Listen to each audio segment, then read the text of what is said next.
Okay. Good morning, Sandra.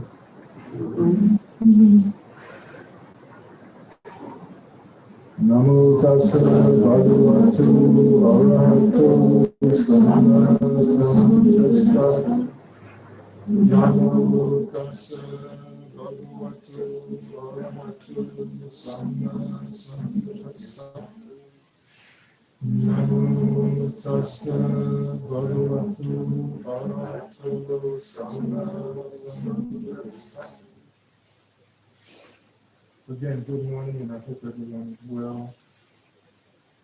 I'd like to start off with what is in this moment most important, and that is one of the members of our local Sangha, one of the leaders of our local Sangha, their family is being threatened by the virus. So I just want you to continue to be mindful and thoughtful of all of the families out there who are being impacted by the virus. And send them some love and some kindness, and so that they can weather the storm and get through this okay. So thank you so much for being on the front lines as far as that's concerned. We certainly appreciate your diligence in protecting the grounds here at the Hermitage by being thoughtful and mindful about what you do and what you don't do. So we thank you for that. And we realize that it takes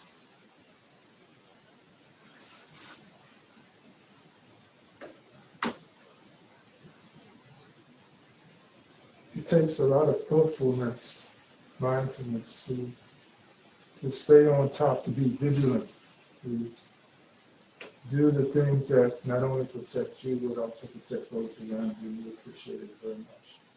So keep up the good as far as that's concerned. Did anyone see the news conference with the Vice President and the President-elect?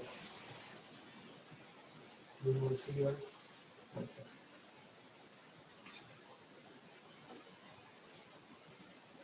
Well, what I'd like to point out was that the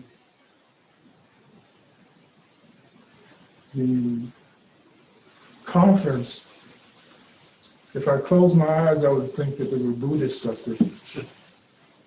And what I mean by that is that in the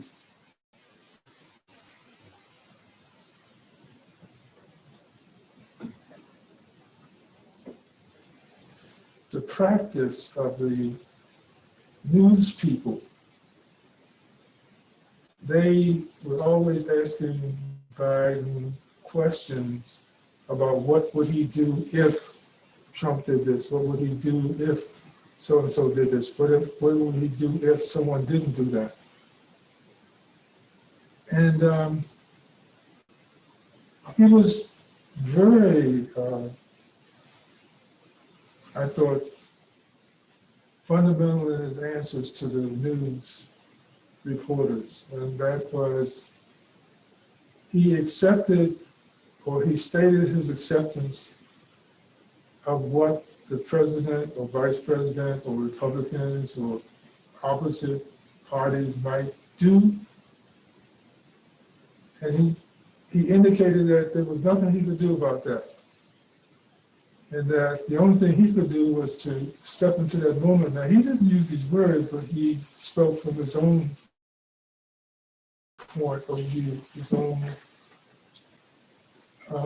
spiritual point of view, his own articulation of what is reality. And he said, the only thing, what his message was is the only thing I can do is what I can do. I can't stop them from enacting, from not enacting, from showing up, from not showing up. I can't do anything about that. But I can only do the good that I can do on my side of the fence. And I don't have time to try to change their mind or get them on board as far as I'm concerned. I've just got to accept the fact that they're going to do this or they're not going to do this. And it is my responsibility as the commander-in-chief to do my best for the American people and for the administration. And so he didn't allow himself to get drawn into this hypothetical debate about what ifs. He just addressed what he could do if the situation prevailed in that certain way. So I was very proud of the president yesterday. And if you can catch that newscast, try to do that. It's refreshing to get some sanity going on in politics for change. Okay. Why do we do this book study? Does anyone have an opinion on why we do this book study?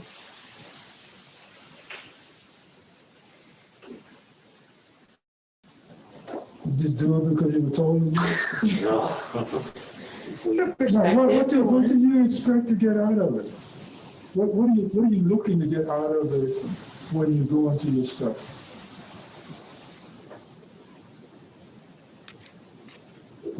Well, Deepa, in answer to your question, I personally do this book study with you all because it gives me another angle to see the truth from, and the thinking mind really cannot grasp the truth.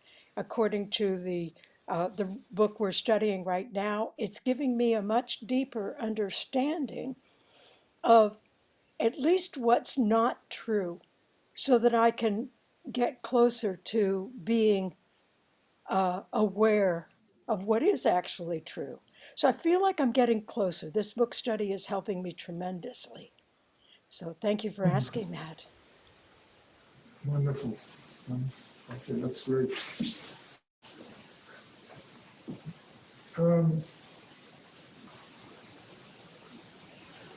We know, or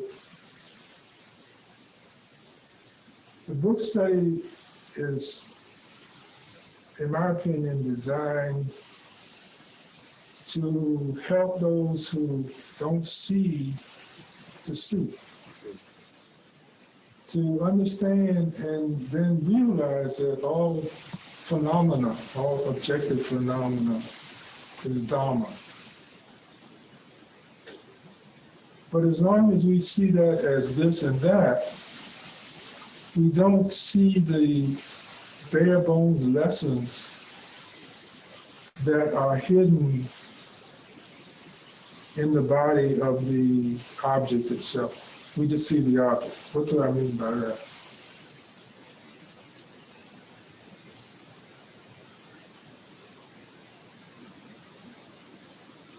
Who has had cats here?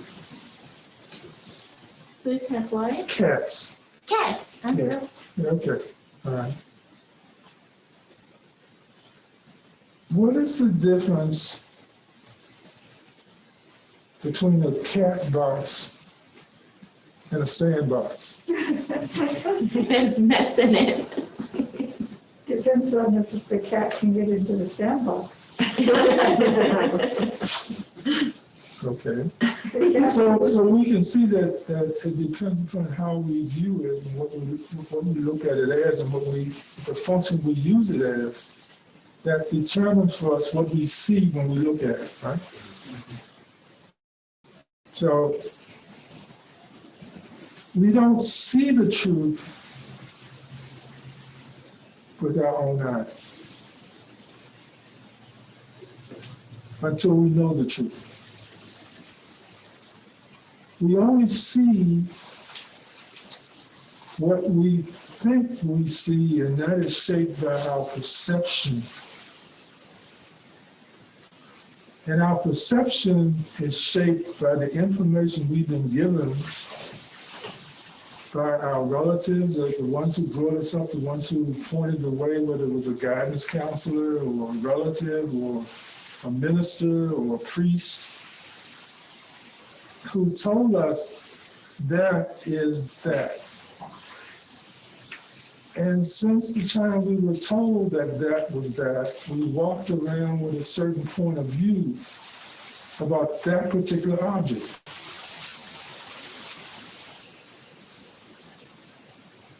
So we heard from our mentors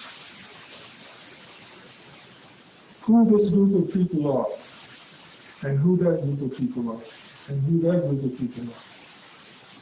And so we have been inclined to, when we see that group of people, to define them as the way they were defined to us.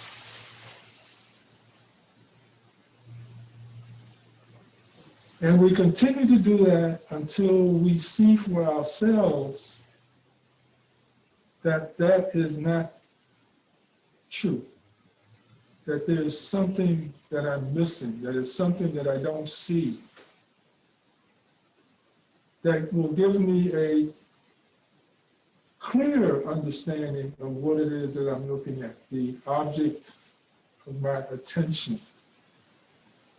that I'm looking at. And again, I don't see with perception. I see with definition of what I've been told this object is. And that's how I see it, that's how I define it. And so going back to my initial question, or one of my initial questions, that if I think that's a litter box, that's what it's going to be. Every time I see it, it's going to be a litter box. If I think it's a sandbox, then I don't expect kids, I don't expect cats to be in it, I expect kids to be in it. The way that we develop a deeper way of looking at things, a deeper way of understanding things, is like Maureen shared. You see it, and you don't see the obvious, but you see the hidden. You see what the study will help you to see if you look deeper into the study. So what I'm encouraging you not to do is to read this like a book. It's not a book study. So that's the first trick. It's not a book study. It's a Dharma study. It's to be able to see in the words something that is not obvious. So we begin to look beyond the obvious storyline of everything that we look at, and everything we see, and everything we use, and everything we think exists. And we begin to develop the capacity and the ability to look at it, to shake our heads and say, no, let me go deeper before I make a decision about what this is. What this is telling me. And this is all about what mindfulness is. But we hear a lot about mindfulness, and people have different ideas and different practices about what that, wrapped around that, their idea of mindfulness, what they've been told mindfulness is. But when we are able to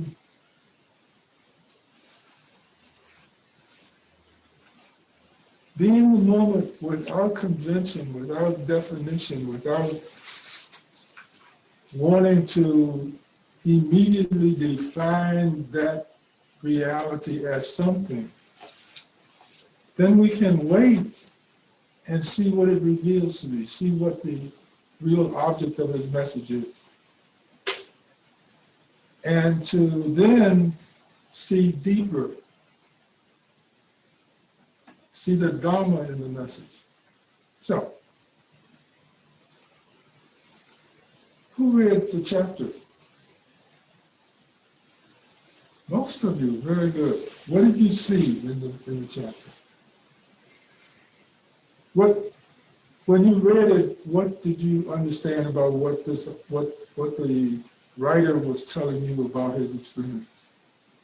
Anybody? And there's no wrong answer. Go ahead. Well, one of the things I appreciated was that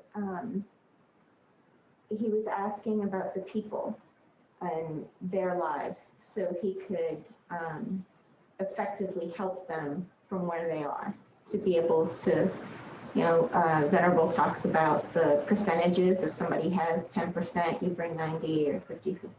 Mm-hmm. So I appreciated that to be able to bring the Dharma to people, you have to know where they are or have some understanding of where they are. Okay.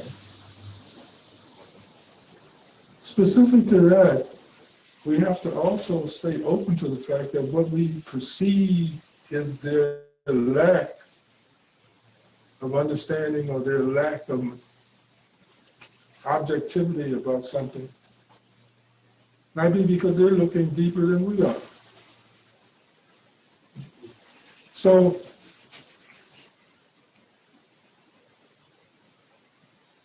in chapter 7, he was talking about polyandry and polygamy. Okay? So what questions do you have about that? What thoughts do you have about polygamy and polyandry?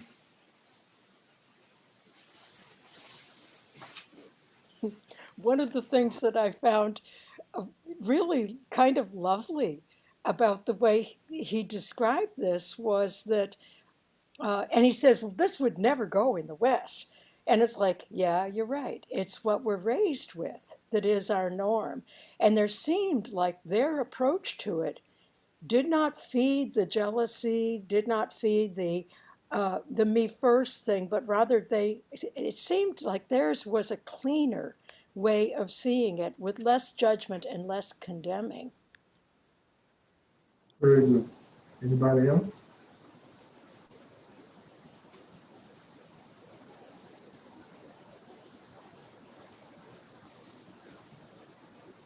Okay.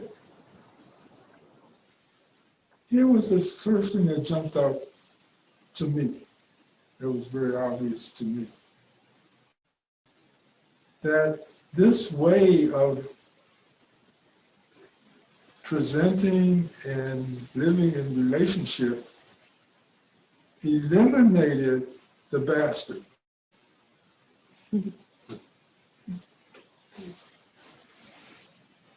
Something very hurtful and something very dark and nasty. And it said, okay, we're going to do away with that. That's not something we need. Stepchild.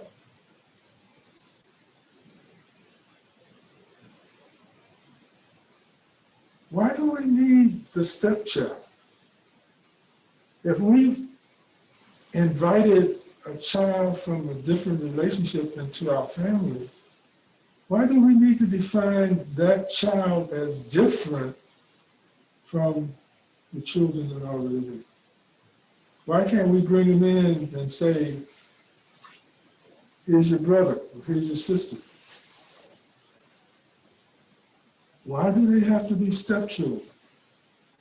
So what is it in our perception of relationship between adult and child that causes us to feel it necessary to define the additions that we accumulate through life and living in relationship in a structure that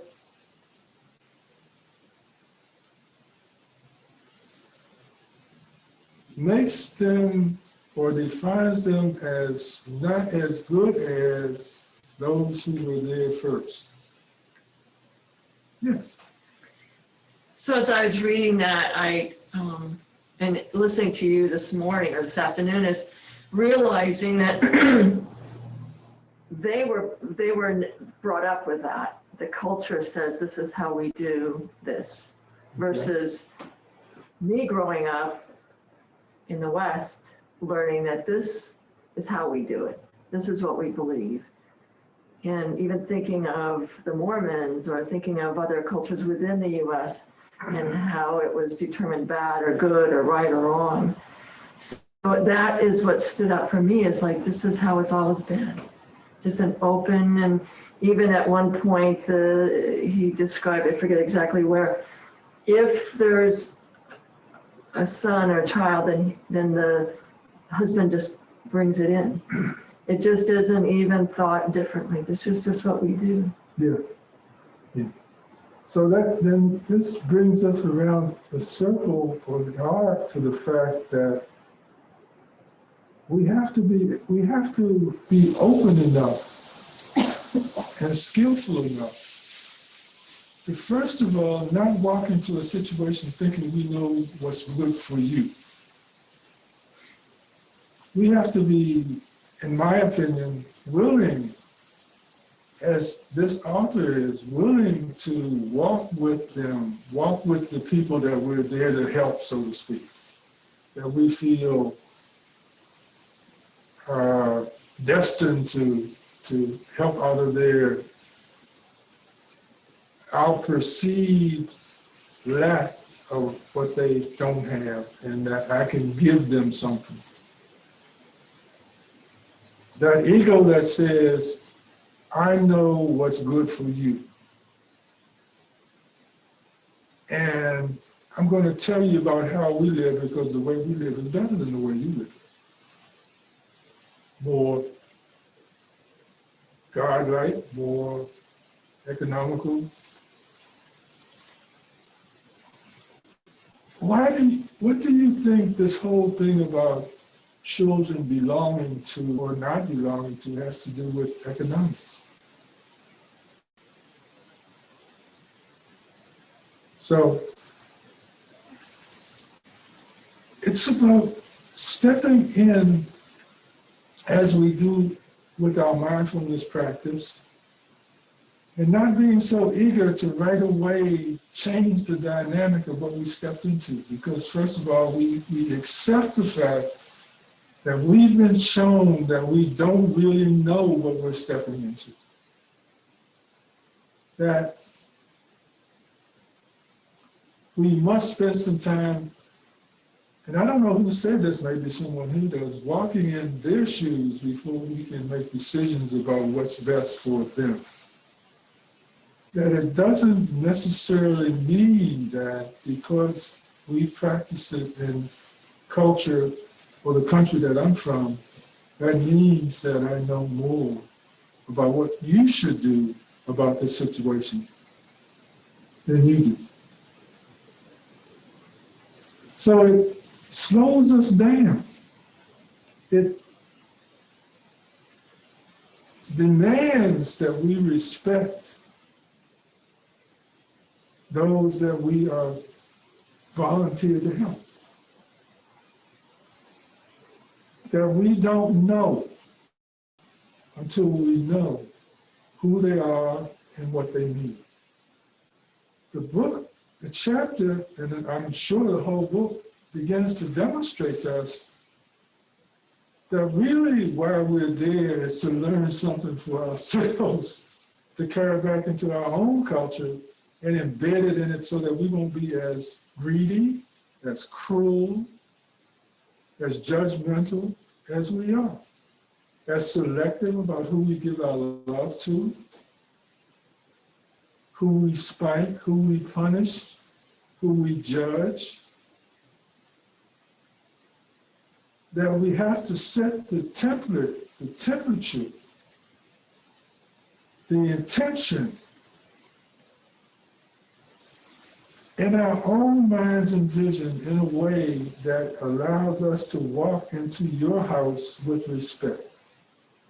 Not I know and you don't.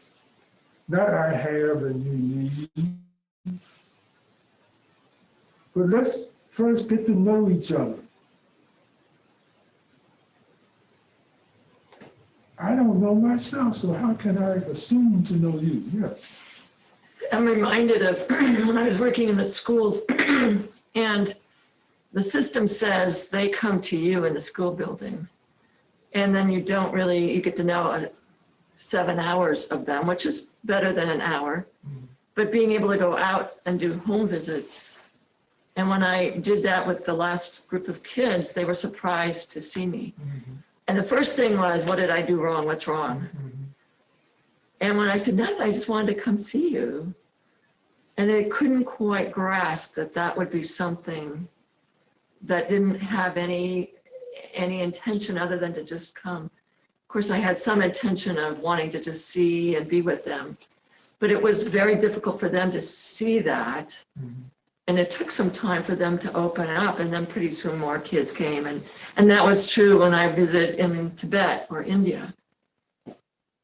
To open up and see that this is just me coming to be with you and learning from you is very foreign, and didn't have to be in a different country. It could be in the neighborhood. Right, or in the neighborhood across the track. Or in the school I was at, just 3 blocks away. Yeah. Yeah. Very good. So, yes, Someone on Zoom had a comment, okay. and they shared, I think it has to do with attachment to self-pride. That's the answer to the question. Oh, yeah, sure. You mean our arrogance as we go into someone else's neighborhood? Is that what you mean? Is that, oh, the person on, who's that, person on Zoom? Yeah, that was on Zoom. Okay, self, right? So this is a comment on before you, when you asked the question, was one of the first questions that you asked, and you make this comment. And I didn't get to read it on time. Oh, it's on time. It's always on time. Why is it always on time? Because there's nothing else but this movie. You can't be late. Oh, the dope. Well, isn't that cool? And Nancy also, because I'm testing it, it's also Nancy also shared, it was back to stepchild. It was Basker's stepchild? It was back to stepchild. Oh, the comment? What one is better? What is better? Call.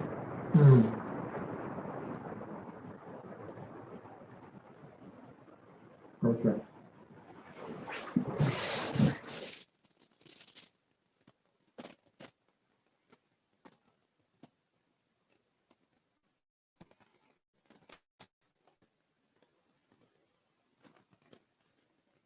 I can see, or I saw as I read this, how much hurt we can eradicate from our relationship with those that we invite into our circle, even when there's, no matter what relationship we've established with them, whether it's student, teacher, parent, child, parent, to a child being invited in who's not of the same blood. But the desire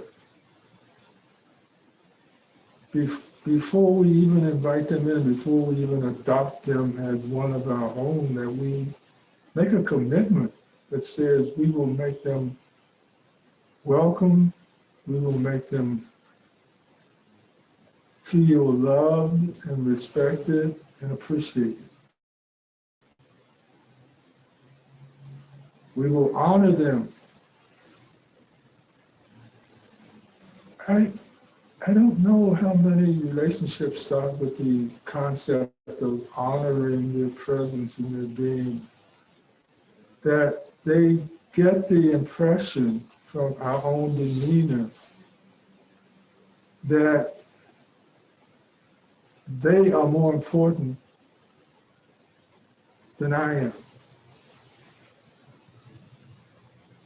That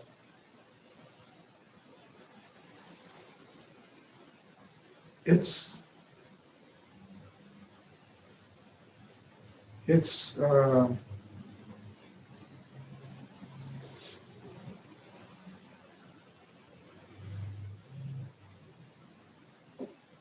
it's my game that they're there.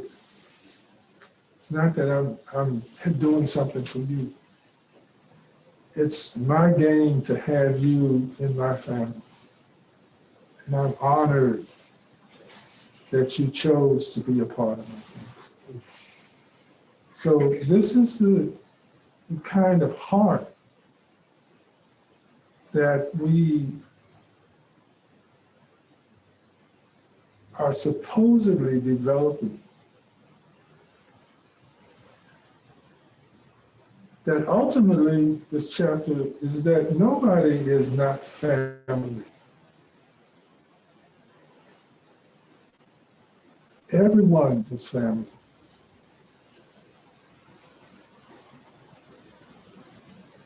So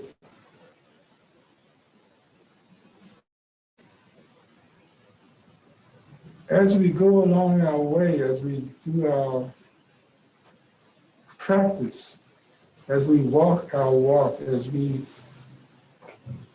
exist in life and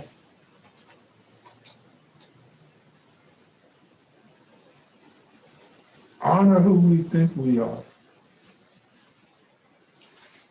we must remember to wait to be invited to the head of the table. That we don't just automatically assume that that's where I should sit because I'm this or I'm that. But wait to be invited.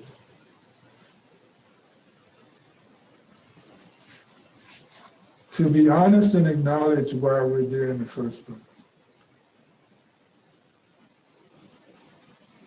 To reveal our inadequacies.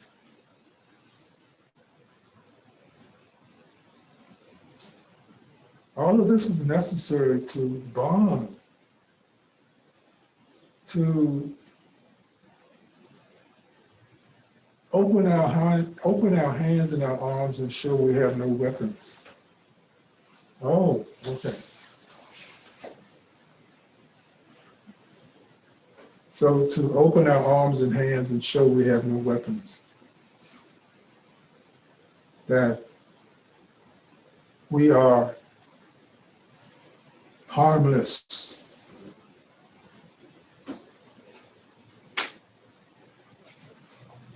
There's unfortunately in certain cultures, including the one we find ourselves living and existing in, that there is a belief that harmlessness is weakness. That softness is weakness.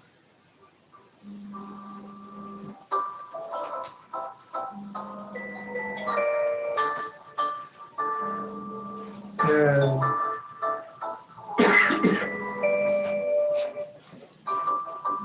it's surprising because usually that's the alarm bell. This time it's a phone call. So we must make sure that we are humble as we extend our hands and our arms to embrace those who we assume don't have what we have, that we assume are deficient.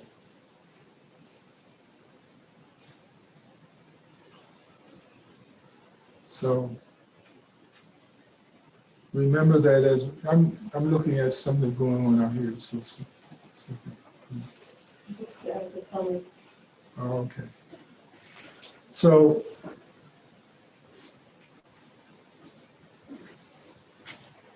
this is to remind us how to carry ourselves as we extend our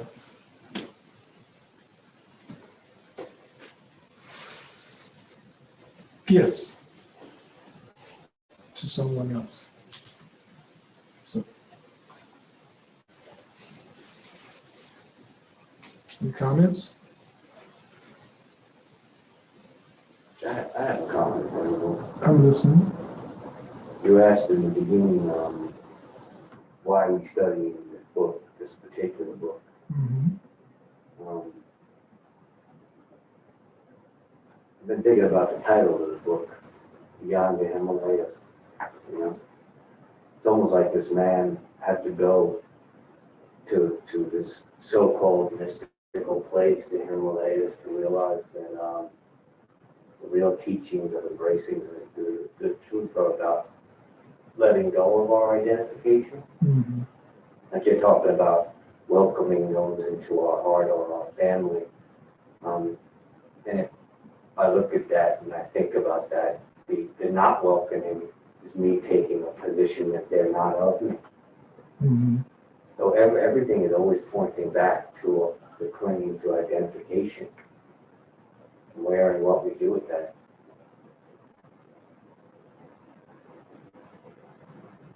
Okay. Well, to expand,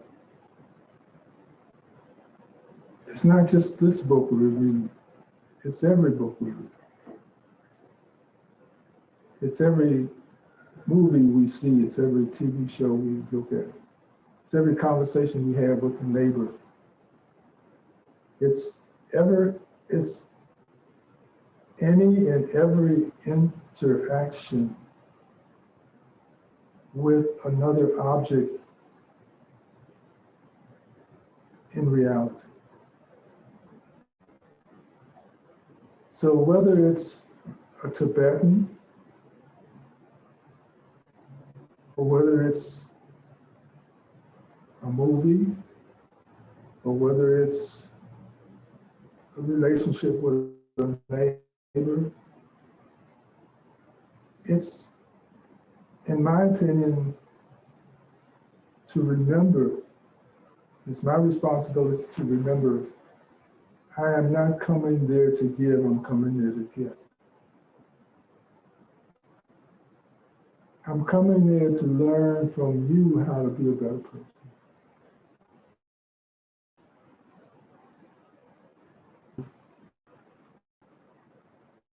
Diminish the attitude of superiority,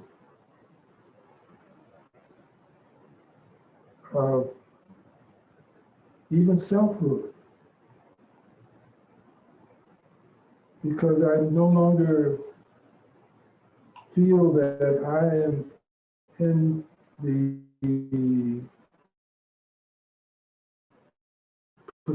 position and have the capacity to show. So it keeps us humble. That's the point. It keeps us from being the one who knows everything. So we can approach all Dharma, all objectivity with that emptiness. We talked about the absence of self. I think that if, again, we understand the terms void,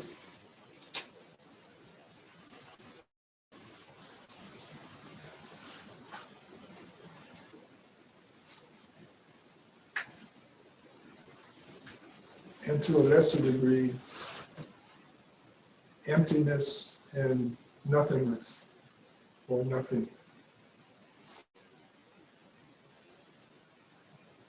To realize that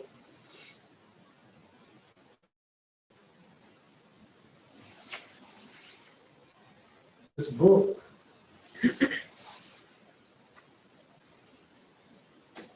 has everything in it that I need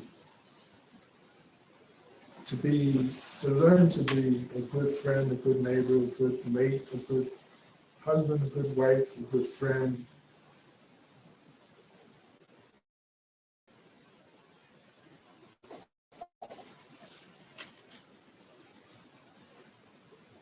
And that every book I read and every relationship I have and every person I talk to, again, is the opportunity for me to come away being a better person. And so I approach the relationship with emptiness. I approach it with the attitude that I don't have anything to give you, but you have a whole lot to give me. And I'm here to sit at your feet. I'm here to get from you what you've got. So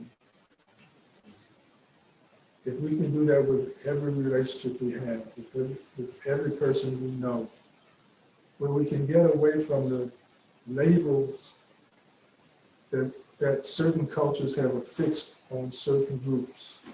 And that includes man and woman.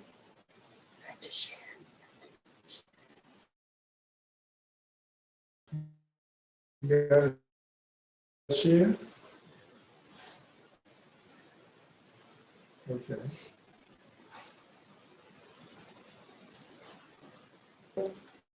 Okay. So, in my opinion, this is why we have the book study. Because this is I think the easiest way for us to insert ourselves into others' culture, to be aware or to make ourselves aware of the very dimensions of Dharma. And that if I understand that every object I see or hear or feel or taste or touch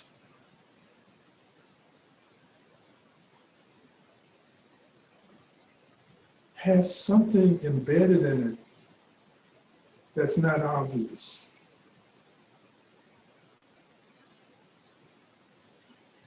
That it contains information that's not on the surface, that I can't just glean by swooping in and swooping out, that I just can't immediately fathom because I am who I am. But it requires that I spend some time with that object, that Dharma, to find out what it is that it's truly there to offer me. And it requires that I shut up. It requires that I stop talking so that the other can reveal that it is no different than I am. It is only my perception that sees that, or that thinks that I am different from you, that I am better than you, that I know more than you, that I know the way and you don't.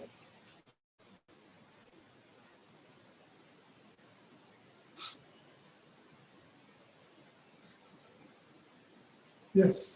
I mean, just can't help but think it seems highly relevant just today, right now, that you got 70 million people.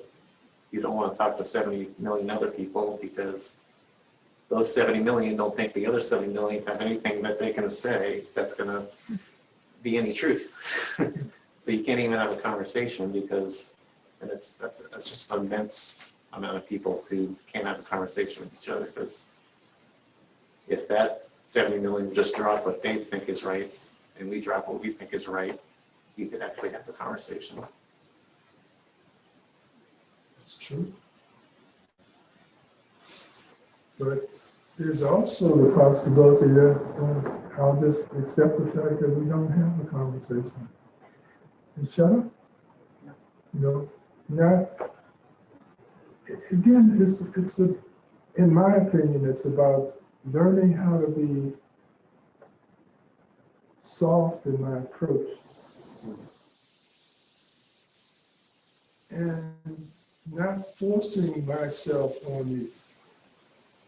but giving you the opportunity to accept me and accept what I have to share,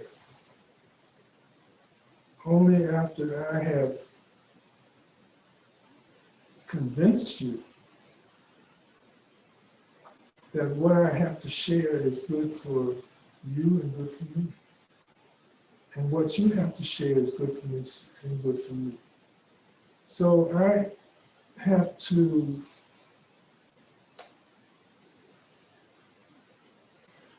be not binary in my dynamic with you. That's what relationship is. Anything else is monologue. And I think that's a part of the problem. Nobody wants to shut up and listen to me.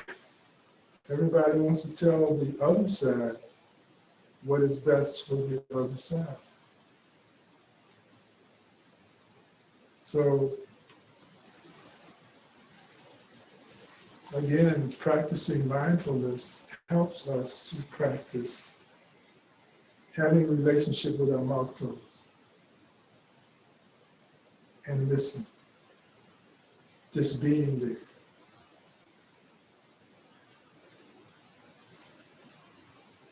So, as you walk through your day, just be there.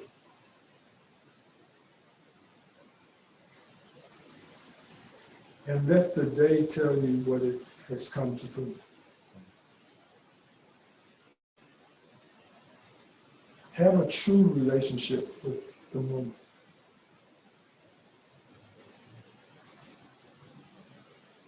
And there are many moments, many millions of moments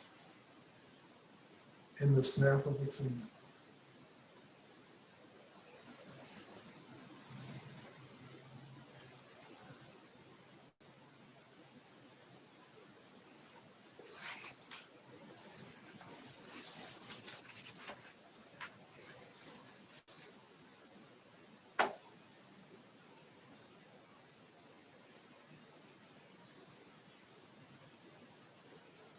There was another story in this chapter that I thought also was very informative. And it aligns with a practice in Buddhism that requires that we see the beauty in the ugly and the ugly in the beauty.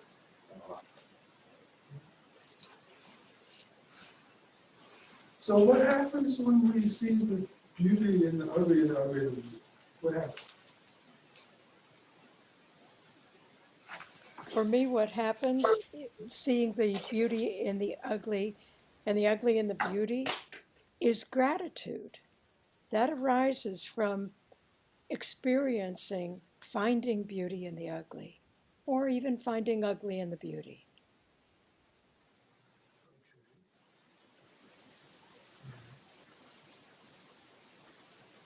Now, what else can be achieved? Oh, I'll tell you, You drop those distinctions. you drop those distinctions. And what happens when you drop the distinctions? Then the clinging or the craving or the repulsion is also dropped. Okay. So it begins to cancel out those things, doesn't it? It begins to diminish those things that keep us apart. It reduces them. And then the more we drop, the more we drop, because the more we drop, we learn that we can drop, which then minimizes the dynamics that keep us apart. So, further on in the book, further on in the chapter, they approach a village, him and his friend. And he commented about how much filth was in the village, that they didn't take a bath, that they cleansed themselves with yak milk,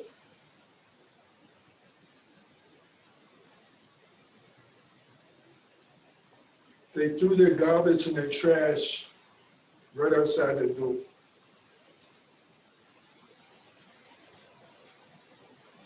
They eliminated their waste right on the street.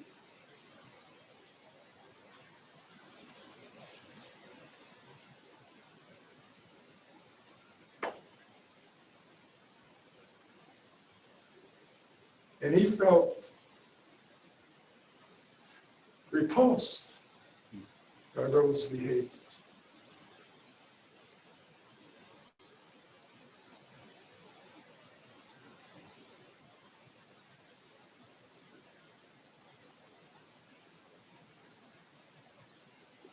But what are we learning about that dynamic, that habit of being repulsed by our perception?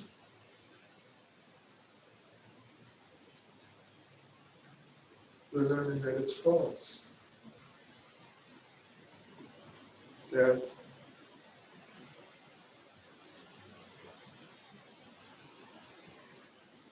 someone's waste is someone else's fertilizer. That someone's junk is someone else's antique. Again, don't forget how misleading perception is.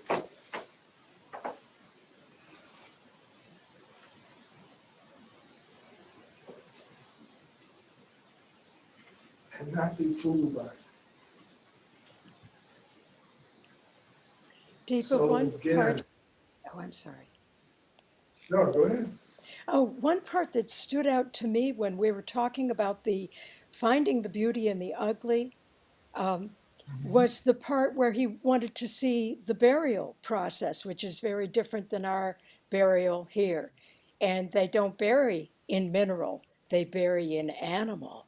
And the whole, when he talked about feeding cutting the body up and taking the pieces and feeding it to the vultures, and how that's a gruesome and unpleasant thing to see. And as I read it, I could clearly see the gruesomeness of it. Having had some experience in the anatomy lab as a doctor, I know what that looks like in there. And so I could feel that gruesomeness, but I could also feel the beauty of the recycling of the meat back into the animal kingdom, never having to go through the mineral kingdom and work its way up again. Energetically, it was just reused. And so there was a true beauty in that experience for me. This was such a powerful chapter. Absolutely.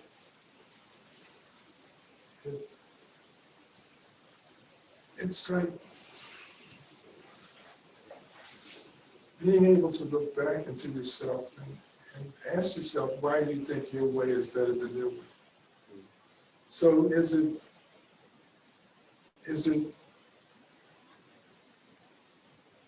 more acceptable to put my body in the ground where the worms eat it up? And I'm in a dark place, in a hole, in a box. Is it better to burn me up? Is it better to feed me to the vultures? Those are things to think about and then go beyond that.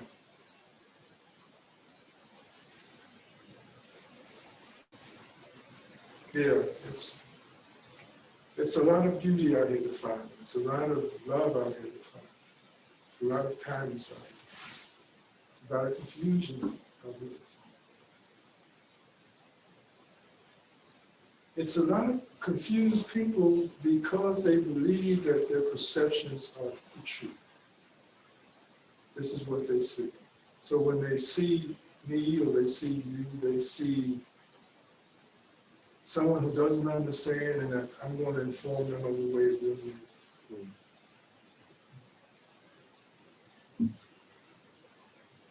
So I thank you all very much for your insight. And remember, insight doesn't always come as soon as you turn the light on, or as soon as you switch your attention from one thing to another. But have the patience, be willing to sit and look at the object in front of you. And everything that you see is an object. The whole concept of naming things, labeling things, doesn't make it true.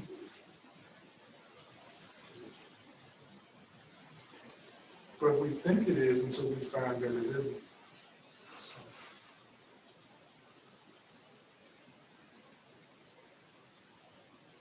we've got a few minutes left. Does anyone who'd like to say something? Here's the time to share. I'd like to hear.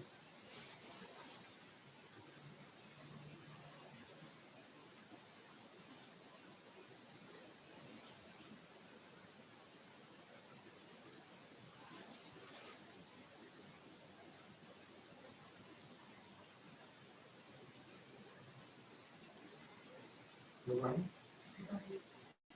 All right, well, I'll take my cue from that. And I'll say, go out and have a great day. Smile at a stranger. Be aware of the suffering that's going on and be an instrument for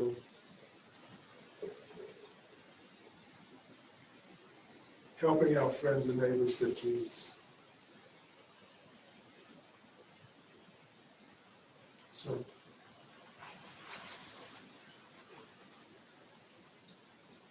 thank you for everything you do. Thank you for everything you are. I appreciate you. See you soon.